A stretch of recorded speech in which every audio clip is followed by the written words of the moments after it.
បាទគ្រប់ជំរាបសួរបងប្អូនអរគ្នាជួបជាមួយនឹងខ្ញុំបាទនៅកន្លឹះខ្លីៗក្នុងការប្រើប្រាស់កម្មវិធី Microsoft Word បាទអញ្ចឹងថ្ងៃនេះប្រធានបទយើងនិយាយអំពី alignment បាទអញ្ចឹង alignment ហ្នឹងគឺយើងព្រំដែននៃអក្សរកំណត់ទីតាំងអក្សរវាយកំណត់ពីណាទៅណាអញ្ចឹងណាបាទអញ្ចឹងខ្ញុំមើលក្នុងអត្ថបទនេះមួយ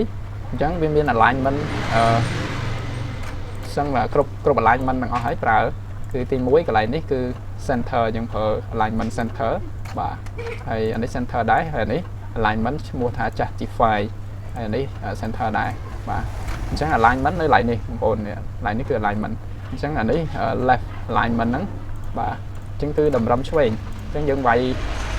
ទៅតម្រឹមឆ្វេងគេប្រើ alignment left ហ្នឹងហើយបាទនេះដូចនេះអញ្ចឹង left alignment ចុះបើយើងដាក់ center មិន center គឺវាលៃចំកដាលទំព័ររបស់យើងណាបាទអញ្ចឹង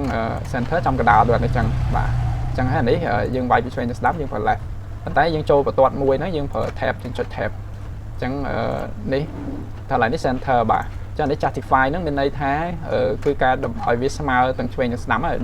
ដល់បន្ទាត់របស់យើងឲ្យដល់ index របស់យើងនេះអញ្ចឹង index នេះព្រំដែនរបស់អក្សររបស់យើងអញ្ចឹងវាមកដល់ព្រំដែនអក្សរ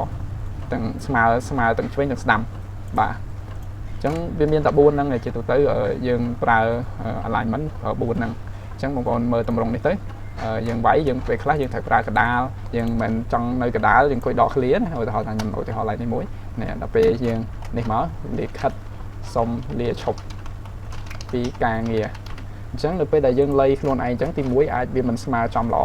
ទី2បើសិនជាករណីមានលុបពាក្យឬក៏កែប្រែពាក្យបន្ថែមឬក៏លុបអីហ្នឹងយើងពិបាកសេរីម្ដងទៀតអញ្ចឹងឧទាហរណ៍លាឈប់ពីការងារចឹងយកថាខ្ញុំថាបន្ទាត់ហ្នឹងវាមានទៀតថានៅអង្គភាពអីចឹងទៅអញ្ចឹងវាលែងស្មើកដាលហើយយើងត្រូវសេរីទៀតអញ្ចឹងវាខាត់ពេលតែបើសិនជាយើងដាក់ alignment center ហ្នឹងទៅគឺកម្មវិធីហ្នឹងវាលៃឲ្យចំកដាលឲ្យយើងហ្នឹង